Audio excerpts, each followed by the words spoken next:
And आज हम इस वीडियो में कवर करने वाले हैं DEGLA 135 English in daily life. And आज हम स्टार्ट करने वाले हैं block 4 that is burning issues. So हमने ब्लॉक 3 कवर कर लिया है, अगर आपने वो वीडियो नहीं देखा तो आप देख सकते हैं। So today we are going to start unit 1। सो आज हम यूनिट 1 स्टार्ट करने वाले हैं जिसका नाम है, the unit name is social injustice. It means अगर आप सोशल इनजस्टिस वर्ड पढ़ें सो इसका मीनिंग क्या होता है। सो बेसिकली सोशल इनजस्टिस आप कह सकते हैं to be unequal with someone. So guys आज हम स्टार्ट करने वाले हैं unit 1 that is social injustice. Now unit के नेम से आप कह सकते हैं it means something is wrong, unequal, injustice. So हम लोग की सोसाइटी में हमने काफी चैप्टर्स में पढ़ा है there is some injustice we do. हम इक्वली बिहेव नहीं करते, हम लोगों के साथ इनजस्टिस करते हैं या और लोग इनजस्टिस कर देते हैं on the basis of their caste, creed, colour, gender. में भी कोई ज्यादा काला है, कोई गोरा है, किसी की कास्ट कुछ और है, जेंडर कुछ और है। सो हम इस चैप्टर में सोशल इनजस्टिस को डिस्कस करेंगे। सो बेसिकली इस चैप्टर में यहाँ पे आपको एक कॉम्प्रहेंशन दिया हुआ है एंड फिर आपको वोकैबुलरी में सेम वर्ड्स डिफरेंट मीनिंग्स है, ग्रामर में टू वर्ब यानी इन्फिनिटी है। सो हम स्टार्ट करते हैं। सो अगर हम वार्म अप देखें सो वार्म अप में यहाँ पे आपको एक एक्टिविटी दी हुई है जो आप कर सकते हैं। यहाँ पे आपको लिखना है that do you feel from time to time that society is unequal. आपको कुछ ऐसे लिखना है, 5 इंसिडेंट्स लिखने हैं जिसमें आपको आपकी लाइफ में आपने कभी फील किया हो that somebody was denied equal treatment, means कहीं आपको इनइक्वालिटी फील हुई हो। सो आप वो 5 पॉइंट्स लिख सकते हैं। सो हम आते हैं अपने पैसेज पे। सो एज ऑलवेज जैसे कि जो हमारा ये कॉम्प्रहेंशन होता है आपको खुद करना होता है। सो इस बार भी आपको ये कॉम्प्रहेंशन खुद रीड करना है that is the Thakur's well by Premchand. So यहाँ पे आपको एक स्टोरी दे रखी है। सो आप इसे रीड करेंगे और जब आप इसे अच्छे से रीड कर लेंगे so then you will come to the question and answers that is check your progress 1। यहाँ पे आपको ये पूरी स्टोरी दे रखी है। सो आप इसे रीड करेंगे and then in your check your progress 1 there are some question and answers जो आप खुद करेंगे, क्योंकि जब आप चैप्टर पढ़ लेंगे so then you are able to answer these questions. So यहाँ पे आपको 4 क्वेश्चंस दिए हुए हैं। सो आपको वो खुद करने हैं। देन इसी तरीके से 5, 6 there are many questions. So आप ये खुद करेंगे for the practice. Now we are going to, आपके इस टोटल कॉम्प्रिहेंशन में 9 क्वेश्चंस हैं। अब हम आते हैं वोकैबुलरी में। So in vocabulary you have same words different meaning. Now have you notice that verbs in English can be used in a variety of way. यहाँ पे आपको वर्ब्स की बात की गई है। इंग्लिश में जो वर्ब्स होते हैं वो ऐसे बहुत तरीके से अलग अलग वे में यूज होते हैं। इट मीन्स एक वर्ड होता है बट हम उसे बहुत अलग अलग मीनिंग में डिस्कस कर सकते हैं। यहाँ पे आपको एक एग्जांपल दिया हुआ है चेक योर प्रोग्रेस 2 में। आप देख सकते हैं यहाँ पे एक वर्ब ली गया है टेक। अब इस टेक वर्ब के बहुत सारे मीनिंग है। यहाँ पे आपको 5 एग्जाम्पल दिए हुए हैं और जो वर्ब टेक है उसे आप देखिए, पहला वर्ड है Gangi would like to take clean water for her husband. Gangi अपने हस्बैंड के लिए पानी ले जाना चाहती है, क्लीन वाटर। सो यहाँ पे टेक का मीनिंग है कैरी, यानी वो ले जाना चाहती है। Then in the second we will take a room in a hotel for a night. अब हम किसी होटल में एक रूम लेंगे। सो यहाँ पे टेक का मतलब है कि हम वो होटल रेंट पे लेंगे। सो पहले भी हमने वो टेक यूज की, सेकंड में भी की। फर्स्ट में मीनिंग था कैरी, अब यहाँ पे हम रेंट पे ले रहे हैं। थर्ड में take a seat and wash the bill. अब थर्ड में कहा जा रहा है उस सीट को ले लो, यानी उस सीट को ऑक्यूपाई कर लो। सो यहाँ पे टेक वर्ब का मीनिंग हो गया ऑक्यूपाई। इट मींस हम एक वर्ब को डिफरेंट मीनिंग के साथ यूज कर सकते हैं। Then the accountant was accused of taking bribes. Bribe means हम कह सकते हैं घूस लेना, जो हम ज्यादा पैसे ले लेते हैं। तो यहाँ पे टेक का मीनिंग हो गया excepting. And the fifth one is the new bus can take 60 passengers. So यहाँ पे टेक का मीनिंग हो गया होल्ड, वो 60 पैसेंजर्स तक, उसकी लिमिट 60 पैसेंजर्स है। सो यहाँ पे सिर्फ एक वर्ब थी टेक बट उसके कितने सारे यूजेस थे। तो ऐसे यहाँ पे आपका जो सेकंड क्वेश्चन है वो आपको उसी से करना है। यहाँ पे आपको 3 वर्ड दे रखे हैं क्लोज, कीप एंड गिव। तो आपको इन 3 वर्ड से आपको इन सारे ब्लैंक्स को भरना है। सो हम 5 करेंगे and 5 you are going to do it by yourself. तो जैसे कि पहला वाला है go for a walk, it will dash you an appetite. So go for a walk, it will be give you an appetite. It means you will feel good अगर आप walk पे जाओगे। So यहाँ पे क्या हो गया give. Second one is these measures are aimed at dash the gap between the rich and the poor. So ये जो measures बनाए गए हैं वो at closing the gap between the rich and poor. It means जो gap चला आ रहा है, जो हम करते हैं rich अलग poor अलग, उसे बंद करने के लिए। Third one, please dash the door and lock it. So please close the door and lock it. Dash your passport in a safe place. So keep your passport in a safe place. And the fifth one, the branch begin to dash under his weight. So the branch given to give under his weight. So इस तरीके से आपको इन तीनों word से आपको ये blanks बनने थे. तो हमने 5 कर लिए और आप 5 खुद ट्राई कर सकते हैं. 4, there are 9 here. Now third आता है. So थर्ड में आपको यहाँ कुछ फ्रेजेस दे रखे हैं जिनमें वो जो फ्रेजेस हैं इन से स्टार्ट है. सो आपको इन फ्रेजेस को यूज करना है एंड इन ब्लैंक्स को कंप्लीट करना है. ये सारे जो फ्रेजेस हैं वो इन से स्टार्ट है, like in 3 weeks, in order, in dash. So according to जो सही फिट होगा, सुटेबल होगा, आपको उसे करना है. जैसे कि Bihar is rich. So Bihar is rich in minerals. So जो भी इसमें सही फिट होगा, जो भी प्रॉपर होगा, वो आप इसमें करेंगे. Then second are the roses are. Now roses क्या हो सकते हैं? The roses are in full bloom, यानी वो अच्छे से खिल चुके हैं. Then the third one is the man dash is a poet. So the man in the is a poet. Fourth one is my friend learned to drive in 3 weeks. So इस तरीके से आप इसे कर सकते हैं. It means जो proper phrases होंगे वो आप according to यहाँ fit कर सकते हैं. Then हम आते हैं अब हमारे grammar section में. So grammar section में यहाँ पे आपको पढ़ना है 2 plus verb. Now 2 plus verb से आप क्या समझते हैं? It means verb, normal verb, लेकिन उसमें 2 add है. अब यहाँ पे आपको कुछ सेंटेंस दे रखे हैं, like it was hard for Gangi to make several tricks. Do you think people like that are going to let you draw water from their well? Gangi stop to catch the bucket. अब यहाँ पे आपने एक बात notice की होगी कि यहाँ पे जितनी भी वर्ब्स थी, जैसे कि फर्स्ट वाले सेंटेंस में मेक वर्ब थी, सेकेंड वाले सेंटेंस में लेट वर्ब थी, एंड थर्ड वाले सेंटेंस में कैच वर्ब थी. लेकिन इन वर्ब के पहले सब में 2 लगा था, यानी वर्ब के पहले 2 एडेड था. To make, to let, to catch. So जो अंडरलाइन वर्ब्स होते हैं, यानी वो जो वर्ब जिसके साथ 2 होता है, उन्हें हम बोलते हैं infinitives. It means that verb which have 2 with them are called infinitives. They usually follow verbs such as refuse, hope, arrange, learn and so on. So अगर infinitive से रिलेटेड कुछ भी क्वेश्चन आता है, so आपको एक चीज क्लियर होनी चाहिए कि इन्फिनिटिव्स में 2 आता है. ऐसे वर्ब्स के 3 पार्ट होते हैं. इन्फिनिटिव्स होता है, एक जिरंड होता है एंड एक पार्टिसिपल होता है. But here in your course सिर्फ इन्फिनिटिव्स है. सो इसको याद करने का बेस्ट तरीका होता है इसके साथ 2 ऐड करना. अब हम आते हैं चेक और प्रोग्रेस 3 में. सो यहाँ आपको इन सेंटेंस को फिर से लिखना है करेक्ट फॉर्म ऑफ वर्ब, यानी इन्फिनिटिव्स लगा के. तो जैसे कि मैंने आपको कहा, इन्फिनिटिव्स कब फॉर्म होंगे? जब आप वर्ब में 2 लगाएंगे. सो यहाँ सिंपल है, बस आपको वर्ब में 2 ऐड कर देना है. जैसे कि फॉर एग्जांपल पहला वन है डिड यू रिमेंबर, और फिर हमारी वर्ब लॉग है टू सेव. सो आपका सेंटेंस हो जाएगा did you remember to log the save. It means verb के साथ 2 ऐड हो जाएगा. Second, Gangi hope to get a bucket of clean water. It means जो हमारी वर्ब है वो गेट है, उसमें 2 लग गया. Then the boss refuse to accept my resignation. And the fourth one, Usha hopes to draw your portrait before the end of this month. It means simple है, if you are studying infinitives, आपको बस इतना याद रखना है कि आपको verb के पहले 2 लगाना है. So आप बच्चों में पार्ट खुद कर सकते हो verb में 2 ऐड करके. Now let's come to the second question. यहाँ पे आपको क्या करना है? आपको infinitives भरने हैं इन ब्लॉक्स में जो सुटेबल हो. So आप इसे रीड करो, आप कर सकते हो. जैसे कि पहला, many animals can be taught to solve problems. What? To solve problems, especially when they are given rewards. Rats have been taught to press a lever to get food. So इस तरीके से आप ये सारा फिल कर सकते हो. Now let's come to the writing part. So in writing there is newspaper report. Now newspaper report क्या होती है? So यहाँ पे आपको एक newspaper report the.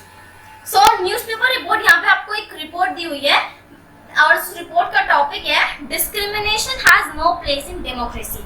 It means discrimination, कोई किसी के साथ डिस्क्रिमिनेशन नहीं कर सकता, कुछ गलत नहीं कर सकता डेमोक्रेसी में. सो यहाँ पे आपको एक रिपोर्ट दी हुई है जिसमें आपको बताया गया है, न्यू दिल्ली की रिपोर्ट है कि it is shame that even after 56 year of independence women in our country are being discriminated against. So यहाँ पे आपको पूरा एक आर्टिकल दिया हुआ है अबाउट वुमेन, क्या गलत हो रहा है उनके साथ, what they are discriminated about. So ये सिर्फ आपको एग्जांपल दिया है. अब जब आप इसे रीड करोगे तो आप इस न्यूज़पेपर रिपोर्ट में क्या पाओगे कि जो आपकी रिपोर्ट है वो इंफॉर्मेटिव एंड एजुकेटिव है. इट मींस उसमें कुछ इन्फॉर्मेशन मिल रही है एंड वो इन्फॉर्मेशन इंपॉर्टेंट है.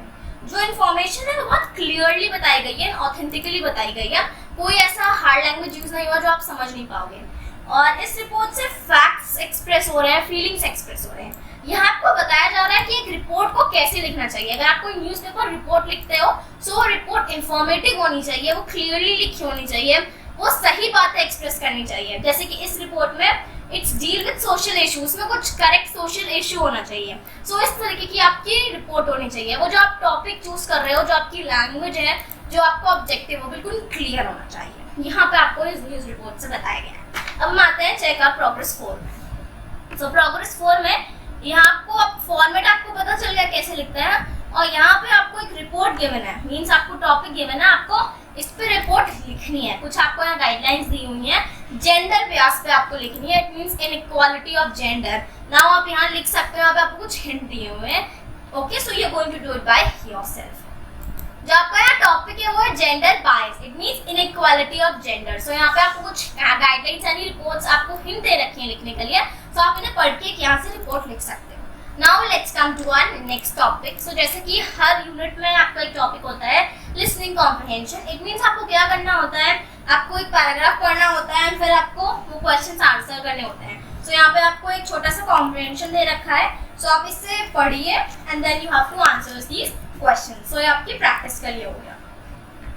Now let's come to the last, जो आपकी हर यूनिट में होता है, प्रोनाउंसिएशन। नाउ प्रोनाउंसिएशन में इस बार आपको यहाँ पे एक नया टॉपिक सीखने को मिलेगा, सफिक्सेस। नाउ सफिक्सेस क्या होते हैं? सो देखिए, इंग्लिश में दो चीजें होती हैं, एक सफिक्स, एक प्रीफिक्स।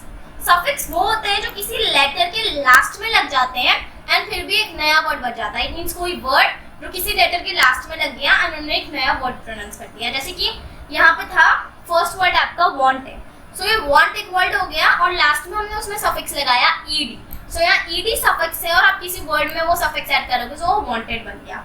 सो इस तरीके से आपको यहाँ कुछ सफिक्सेस दे रखे हैं, जैसे कि ईडी से हो गया wanted, hated, batted, implemented, cheated, lifted. इसी तरीके से नीचे आपको टी से दे रखे हैं, ईडी से दे रखे हैं, stopped, mixed, watched, laughed, stooped, past, pushed. So basically pronunciation में आपको ये जानना है सफिक्सेस क्या होते हैं एंड सफिक्सेस कुछ किस तरीके से होता है, एग्जांपल दे रखे हैं। जैसे कि यहाँ पे डी हो गया, filled, stared, bribed, tried, dragged, moved. So इस तरीके से यहाँ पे आपको सफिक्सेस दे रखे हैं। एंड जो मैंने आपको कहा प्रीफिक्सेस, वो किसी वर्ड के आगे लगते हैं, बट आपके कोर्स में भी सिर्फ सफिक्सेस है। सो ये था हमारा आज का यूनिट, जिसमें यहाँ पे आपको एक कॉम्प्रिहेंशन पढ़ने को मिलता है, वोकैबुलरी पढ़ी हमने, ग्रामर पढ़ी एंड ओवरऑल हमने पूरा इस यूनिट को कवर किया। सो अगर आपको वीडियो पसंद आया होगा तो वीडियो को लाइक करिएगा, चैनल को सब्सक्राइब करिएगा एंड आप इससे पहले वाले भी वीडियोस देख सकते हैं। और जैसे कि मैं आपको हर वीडियो में बता रही हूँ कि आप हमसे बहुत अच्छी तरीके से कनेक्ट हो सकते हैं। आप हमारा फेसबुक पेज ज्वाइन कर सकते हैं, आप हमें टेलीग्राम में फॉलो कर सकते हैं और आप इस वीडियो को लाइक कर सकते हैं थ्रू यूट्यूब, आप पढ़ ही रहे हैं हमसे। सो इन सब की लिंक डिस्क्रिप्शन बॉक्स में दी हुई है, आप हमें वहाँ से फॉलो कर सकते हैं। अगर वीडियो पसंद आए तो लाइक करिएगा एंड चैनल को सब्सक्राइब करिएगा। एंड अगर आपको कुछ भी कंफ्यूजन है, you want to ask anything, आप कमेंट कर सकते हैं। सो मैं आपसे मिलती हूँ in the next unit, that is unit 2। Bye bye, take care. हमारे Facebook page IGNOU guidance for you को आप फॉलो कर लीजिए और साथ ही साथ हमारी वेबसाइट इग्नो गाइडेंस को भी आप फॉलो कर लीजिए, क्योंकि यहाँ पे दी जाती है आपको इग्नो से रिलेटेड पूरी इन्फॉर्मेशन।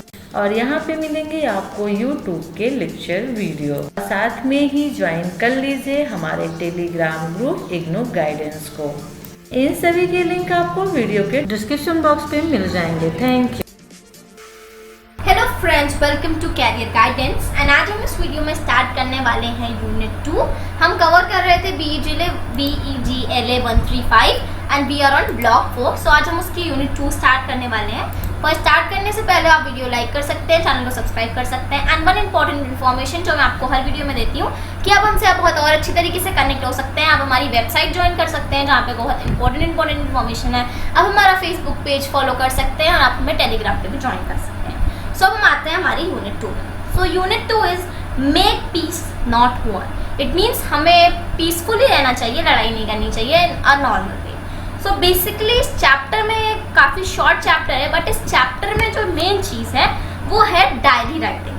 डायरी राइटिंग क्या होती है? डायरी राइटिंग होती है ऑलमोस्ट बहुत सारे लोग करते होंगे, आप भी करते होंगे। इट मीन्स हम डायरी में कुछ लिखते हैं। अब हम कुछ भी लिख सकते हैं, अपने एंटायर डे की फीलिंग, किसी टॉपिक के ऊपर, वी कैन राइट एनीथिंग, किसी पर्सन के ऊपर। सो हम इस चैप्टर में कुछ इसी तरीके से डिस्कस करने वाले हैं। सो हम वार्म अप पे आते हैं। सो वार्म अप पे यहाँ पे आपसे 2 क्वेश्चन पूछे गए हैं। पहला कि आपको ऐसा क्यों लगता है कि लोगों को डायरी लिखनी चाहिए, आपको कुछ रीजन देने हैं। एंड दूसरा, एक डायरी किसी पर्सन के लिए वैल्यूएबल क्यों हो सकती है। सो आप इसे ट्राई करिए, सोचिए एंड लिखिए और आप कमेंट करके बताइए व्हाई इट्स लाइक दैट। सो ये चैप्टर जैसे कि मैंने आपको बताया डायरी राइटिंग के लिए है। सो हम आगे बढ़ते हैं। सो यहाँ पे आपको एक कॉम्प्रहेंशन दे रखा है। कॉम्प्रहेंशन आपको एक एने फ्रैंक राइटर थी, ये एक उनकी बुक है the diary of a young girl, और ये जो पूरी बुक है इसमें डायरी राइटिंग्स ही हैं। सो यहाँ पे आपको एक उसकी डायरी दे रखी है जो वेडनेसडे 3 मार्च 1944 की है, जो उन्होंने किटी को लिखी है। सो आप इस डायरी राइटिंग को पढ़िए and when you will read it then come to the check progress 1। So यहाँ पे एक डायरी राइटिंग है। डायरी राइटिंग का फॉर्मेट क्या होता है? बेसिकली डायरी राइटिंग में सबसे पहले हम डे, डेट एंड टाइम लिखते हैं, उसके बाद हम जिससे लिखते हैं वो लिखते हैं एंड देन फिर जो भी हमें उसमें कवर करना होता है हमने कवर किया। जैसे यहाँ इन्होंने लिखा, पहले उन्होंने यहाँ पे डेट लिखी, उसके बाद यहाँ पे टाइम लिखा, टाइम, डेट एंड डे लिखा, उसके बाद उन्होंने डियर किटी लिखा। आप जिसे भी लिख रहे हो, डायरी राइटिंग का फॉर्मेट होता है। अगर आपको भी डायरी राइटिंग लिखनी है तो सबसे पहले आपको फॉर्मेट पता होना चाहिए। अब आपको जो भी टॉपिक मिला है, जैसे कि जो आपकी डायरी राइटिंग है, जो जिस टॉपिक पे उन्होंने लिखा, उसके बाद आप उससे 2-3 पैराग्राफ में कवर कर सकते हो। यहाँ पे उन्होंने पैराग्राफ पर पैराग्राफ से कवर किया एंड एट लास्ट फिर हम ग्रीटिंग देते हैं योर्स, जो भी आपका नाम हुआ। सो ये एक छोटा सा ट्रांसलेट वर्जन था फ्रॉम द डायरी ऑफ एने फ्रैंक। अब जब आप इसे पढ़ोगे तो हर बार की तरह, जैसे कि इस बार भी आपको यहाँ पे कुछ क्वेश्चंस दे रखे हैं जिससे आपको आंसर्स करने हैं आफ्टर रीडिंग। सो ये आपकी प्रैक्टिस के लिए एंड ऑफ कोर्स आपको इसे करना है जिससे आपकी रीडिंग अच्छी हो। तो यहाँ पे आपको टोटल आपको यहाँ 12 क्वेश्चन दे रखे हैं। सो आपको ये सारे 12 क्वेश्चन करने हैं after reading the diary. So हमारे 12 क्वेश्चंस हो चुके हैं। Now let's come to the vocabulary part. So कुछ आप ऐसे वर्ड्स एंड एक्सप्रेशंस थे जो उस डायरी में यूज़ हुए थे और जो यहाँ पे आपको ले रखे हैं। सो आपको क्या करना है, इन वर्ड्स में से positive expressions and negative expressions, यानी इन शॉर्ट में पॉजिटिव वर्ड को एक कॉलम में करना है एंड नेगेटिव वर्ड को एक कॉलम में करना है। तो यहाँ पे बहुत सारे वर्ड हैं। सो मैं कुछ बता देती हूँ आपको, कुछ आप खुद कर ही सकते हैं। जैसे कि पॉजिटिव वर्ड्स कौन कौन से हो सकते हैं? सो देख सकते हैं, beautiful is a positive word, nature is a positive word, beautiful nature together, beautiful nature is a positive word, great adventure is an positive word, cheerfulness is a positive word, strength, peacefully, interesting। सो ये सब आपके positive expressions हो गए। अब negative expressions कौन से हो गए? सो नेगेटिव इट मीन्स जैसे कि आ सकता है रिवॉल्ट यानी लड़ाई झगड़ा, देन रेज, डिस्ट्रॉयड, डेंजरस, किल, मर्डर। तो इस तरीके से नेगेटिव वर्ड हो गए।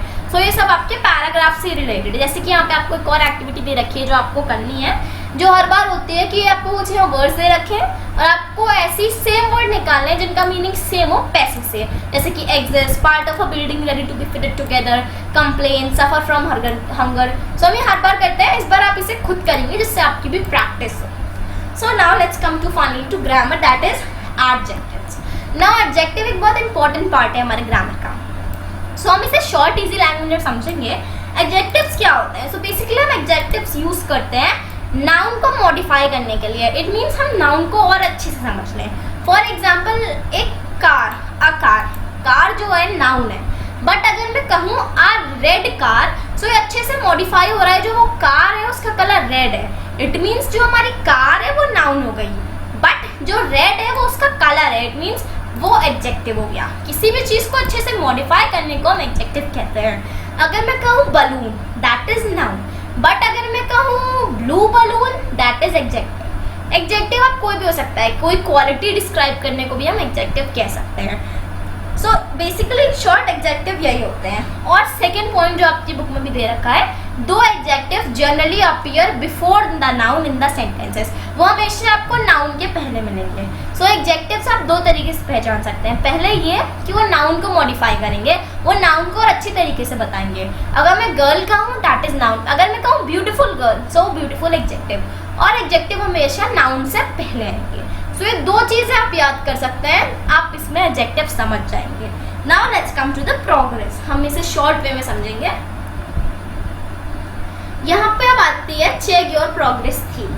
सो इस थ्री में आपको क्या करना है, जो आपको पैसेज दे रखा है इसमें से आपको जो भी एडजेक्टिव है वो आपको सर्किल करने हैं। सो यहाँ पे जो भी नाउन होगी, रिमेंबर दैट उससे पहले आएगा एडजेक्टिव। जैसे कि यहाँ पे हो सकता है I have often been downcast but never in despair, I regret our hiding as a dangerous adventure. Now dangerous adventure, romantic and interesting at the same time. In my diary I treat all the privations as ambition. सो जैसे कि यहाँ पे एक paragraph दिया हुआ है often been down का, जिसकी मैंने अभी पढ़ा। सो यहाँ पे अब एडजेक्टिव क्या होगा, यहाँ नाउन को मॉडिफाई कर रहा है, डेंजरस, एडवेंचर, रोमांटिक, इंटरेस्टिंग। सो ये सब नाउन को अच्छे से मॉडिफाई कर रहे हैं। So these are the adjective. So इस तरीके से आप पूरा पैराग्राफ पढ़ेंगे, so you will get many nouns और उसको अच्छे से डिफाइन किया जा रहा होगा। सो आप इसे ट्राई करिए, आप इसे कोशिश करिए, you will definitely do it. आप इसे खुद करिए, do it yourself for the practice. अब जैसे कि सेकंड क्वेश्चन दे रखा है, write 3 adjectives to describe the following. अब यहाँ पे आपको कुछ वर्ड्स दे रखे हैं, आपको उन्हें डिस्क्राइब करना है। जिसकी पहला है हेयर। सो हेयर कैसे हो सकते हैं, सो यहाँ पे आपको दे रखा है एग्जाम्पल, लॉन्ग हो सकते हैं, ब्लैकिश हो सकते हैं, लश हो सकते हैं, ब्राउन हो सकते हैं। तो वैसे भी फेस कैसा हो सकता है, फेस किसी ब्यूटीफुल फेस हो सकता है, पिंपल फेस हो सकता है, शॉर्ट फेस हो सकता है, आइज कैसी हो सकती हैं, लेंसेज वाली आइज होती हैं, ब्लू आइज होती हैं, ब्राउन आइज। तो आप किसी भी चीज़ को डिस्क्राइब कर सकते हैं, holiday, good holiday, bad holiday, interesting holiday, excited holiday. तो इस तरीके से आपको 3 वर्ड्स पर डिस्क्राइब करने हैं। Let's come to the diary. Now writing में आती है diary entry. So diary entry हम जैसे कि पढ़ ही रहे हैं इस चैप्टर में डायरी के बारे में। सो यहाँ पे भी आपको डायरी एंट्री दी हुई है। सो यहाँ पे दूसरी बुक है, उस बुक से आपको एक ये डायरी दी हुई है, संडे अप्रैल 5, 1992। सो यहाँ पे अब आपको एक ये 92, तो संडे 5 अप्रैल 92 डियर मिमी। अब यहाँ पे एक आपको डायरी लिखी हुई है, शॉर्ट में यहाँ पर उन्होंने कुछ मैसेज लिखा है। सो मैं आपको बता दूँ, डायरी राइटिंग आप कुछ किसी भी टॉपिक के ऊपर लिख सकते हो। इवन कभी कभी एग्जाम्स में डायरी राइटिंग का टॉपिक आता है, आपको उसे खुद लिखना होता है। सो यहाँ पे 2-3 डायरी राइटिंग के आपको एग्जाम्पल दिया हुआ है। जैसे कि एक मम्मी को लिखा गया है कि टुडे इज डैडीज बर्थडे, मैंने उन्हें बर्थडे कार्ड दिया एंड उस तरीके से अपनी पूरी फीलिंग एक्सप्रेस की गई है। एंड देन लास्ट में उसने अपने रिगार्ड्स दिए हैं, थैंक यू, इस तरीके से। सो यहाँ आपको 3 एग्जाम्पल दे रखे हैं डायरी के, आप उन्हें रीड कर सकते हैं फॉर योर प्रैक्टिस। और फिर चेक योर प्रोग्रेस 4 में अब आपको खुद डायरी लिखनी है, 2 और 3 डायरी राइटिंग्स लिखनी है। और किस टॉपिक पे, यहाँ पे आपको टॉपिक दे रखा है, for the days something very important happened in your life. सबकी लाइफ में कुछ ना कुछ ऐसे डेज होंगे जो काफ़ी इंपॉर्टेंट होंगे। सो आपको ऐसे 2-3 डायरी राइटिंग लिखनी है, उन डे के बारे में आपको बताना है, जो भी पॉइंट्स आपको माइंड में लिख के उन्हें यहाँ एक्सप्रेस करना है। Now let's come to the listening point. So listening में हर बार की तरह यहाँ पे आपको एक सॉन्ग है, imagine song by John Lennon. So आपको उसको पढ़ना है and then when you read it, listen it, so then you have to fill these questions, means जो आपको चेक योर प्रोग्रेस 4 में दे रखा है, जो गैप से आपको इन्हें पूरे करने हैं। सो आप सॉन्ग आप अपने आंसर सेशन में भी देख सकते हो और even you can find it out on the internet. उस सॉन्ग को जो भी यहाँ पे पैराग्राफ दे रखा है, you have to complete it. Now let's come to speaking. So speaking में आपको यहाँ कह रखा है कि imagine that after reading the diaries entries of Anne Frank later and after listening to John Lennon song, you as an adult give a speech in which you assure children about giving them a face, word, phrase or word. So यहाँ पे आपने 3 diary पढ़ी, एक एने Frank की, एक ज़्लेटा की, एक आपने सॉन्ग पढ़ा। तो आपको यहाँ पे एक स्पीच देनी है जिसमें आप कह सकते हो that you are assure children about giving them a safe word or free word. It means you have to put a speech. आपको एक स्पीच लिखनी है, अब दे तो सकते नहीं हो, so you're going to write your speech and then say it in your study center that children about giving them a safe word. It means a safe word that there is no word, वहाँ पे कोई word ना हो, peace word हो, जैसे कि हमारा जो यूनिट का टॉपिक है। So एक आपको एक स्पीकिंग एक्टिविटी करनी है इसमें। Then come to the pronunciation. So इस बार pronunciation में आपको कुछ प्रोनाउंस नहीं करना है, बस आपको एक सॉन्ग है heal the world from Michael Jackson से, माइकल जैक्सन का एक सॉन्ग है हील द वर्ल्ड। आप और जो सॉन्ग है वो किस एल्बम का है, डेंजरस एल्बम का है। तो आपको इसे सुनना है और आपको अपनी इंग्लिश को इम्प्रूव करना है। जो उसकी लिरिक्स है आप सॉन्ग को डाउनलोड कर सकते हो, उसकी लिरिक्स के साथ गा सकते हो। अगर आपको अपनी इंग्लिश इंप्रूव करनी है तो यहाँ पे एक अच्छा आपको मेथड दिया है कि आप इंग्लिश सॉन्ग सुनो। जब आप इंग्लिश सॉन्ग सुनोगे और विथ लिरिक्स आप उसे गाओगे तो धीरे धीरे आप उसे समझने लगोगे और आपकी इंग्लिश और बेटर हो जाएगी। आप ट्राई कर सकते हो, इसलिए आपको यहाँ पे एक सॉन्ग दिया है। सो ये था हमारा चैप्टर, जिसमें शॉर्ट चैप्टर था। मेन आपको यहाँ डायरी एंट्री के बारे में बताया गया था कि डायरी एंट्री कैसे लिखी जाती है, क्योंकि डायरी एंट्री एग्जाम में लिखने को आती है। सो बेसिकली आपको बस उसका फॉर्मेट पता होना चाहिए और आपको थोड़ा बहुत लैंग्वेज लिखनी आनी चाहिए। बाकी टॉपिक के हिसाब से आप दे सकते हो और डायरी एंट्री को आप रिलेट भी कर सकते हो, क्योंकि आपको कुछ ऐसा ही लिखना होता है जो पर्सनल लाइफ से रिलेटेड होता है। सो बेसिकली एक लेटअप सम अप में आए तो इस चैप्टर में हमने कॉम्प्रहेंशन पढ़ा, डायरी एंट्री लिखना सीखा, एडजेक्टिव सीखे और सॉन्ग्स को सुनना सीखा। सो ये था हमारा आज का वीडियो। अगर आपको वीडियो पसंद आया होगा तो वीडियो को लाइक करिएगा, चैनल को सब्सक्राइब करिएगा एंड वीडियो पे कमेंट भी करिएगा। So I will meet you in the next video with our unit 3। Bye bye.